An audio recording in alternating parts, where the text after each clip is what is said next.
Good morning students. मैं Ranjita ma'am online class में आपका स्वागत करती हूँ। आज मैं 4 क्लास में पार्ट 2 अनोखा बलिदान की कहानी का आगे पढ़ाऊँगी। बच्चों, कल तक आपने पढ़ा था हेमागुची कौन था? एक किसान था और अपने गांव का सबसे बूढ़ा किसान था।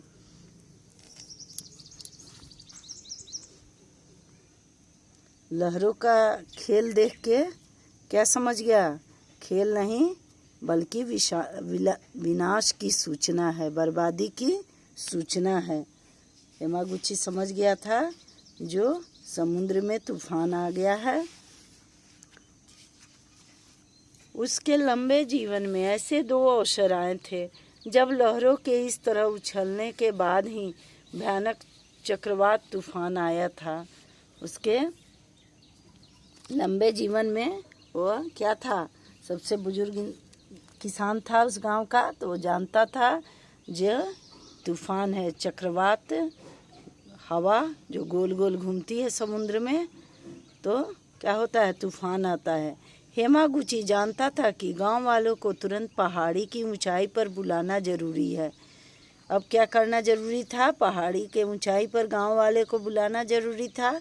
पर यह काम किया कैसे जाए? वृद्धावस्था की वजह से वह इतनी जल्दी नीचे भी नहीं जा सकता था। वह बुजुर्ग था, बूढ़ा था, इसलिए दौड़ के नीचे भी नहीं जा सकता था। यदि वह अपने 10 वर्ष के पोते को लोगों के पास भेजता तो चहल पहल और हंगामे में उसकी बात भी नहीं सुनता। उसका पोता अगर नीचे जाता तो क्या होता? वहाँ बहुत हंगामा था, रौनक था, चहल पहल लगा हुआ था, उसमें उसकी कोई बात नहीं सुनता। छोटा बच्चा का समय बहुत कम था, तुरंत लोगों को बुलाना आवश्यक था, जल्दी से लोगों को बुलाना जरूरी था। कुछ निश्चय करके हेमागुची फौरन अपने खेत में गया। क्या किया हेमागुची? अपने खेत में चला गया। उसने अपने पोते को घर से जलती हुई मशाल लाने को कहा।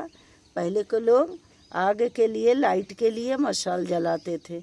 एक बड़ा सा डंडा में कपड़ा लपेट के उसमें मिट्टी तेल में डुबाकर और आग लगा देते थे तो लाइट होता था। वही मशाल लाने के लिए हेमागुची भेजा अपने पोते को। घर में बालक ने तुरंत मशाल लाकर अपने दादाजी को दे दी। बच्चा गया और तुरंत मशाल लाके अपने दादाजी को दे दी। हेमागुची ने अपने खेत में आग लगा दी। हेमागुची क्या किया? अपने खेत में आग लगा दी। वो खड़ी फसल ने आग पकड़ ली। अपने खेत में क्या किया? वह बर्बाद किया खेत को। अच्छा फसल था, उसमें आग लगा दिया। उठती हुई आग की लपटें और धुएं को गांव के लोगों ने देखा। जब गांव के लोग देखा जो पहाड़ी पर आग लगा हुआ है, धुआं निकल रहा है, तो वे भयभीत हो गए, वे डर गए। उनका ध्यान समुद्र की लहरों से हटकर अपने गांव की ओर चला गया।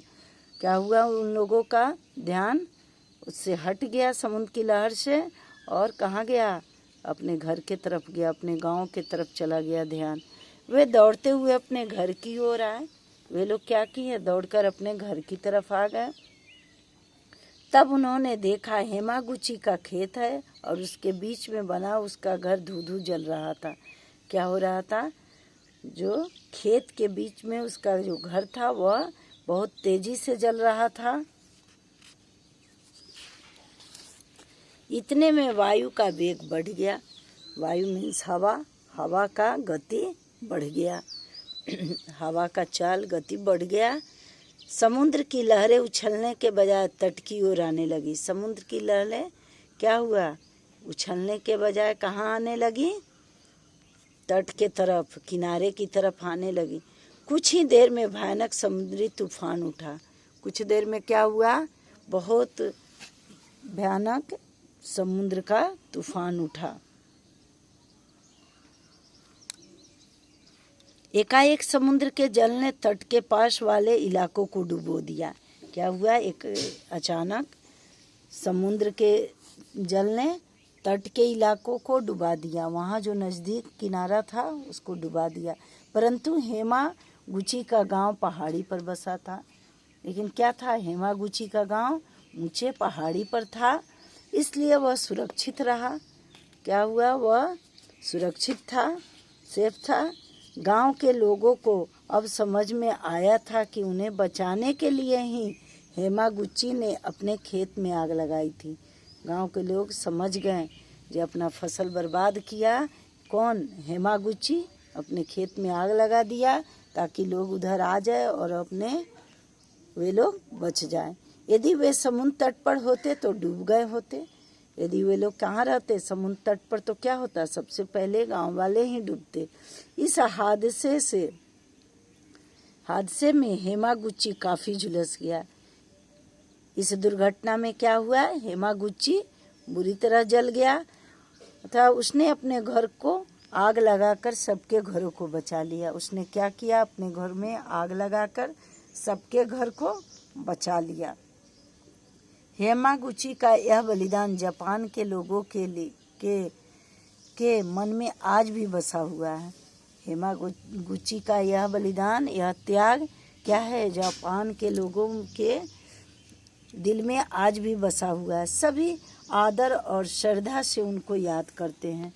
क्या करते हैं? आदर और श्रद्धा से उनको याद करते हैं। उनके त्याग को, अपने घर में और खेत में आग लगाकर गांव वाले की जान बचा लिया।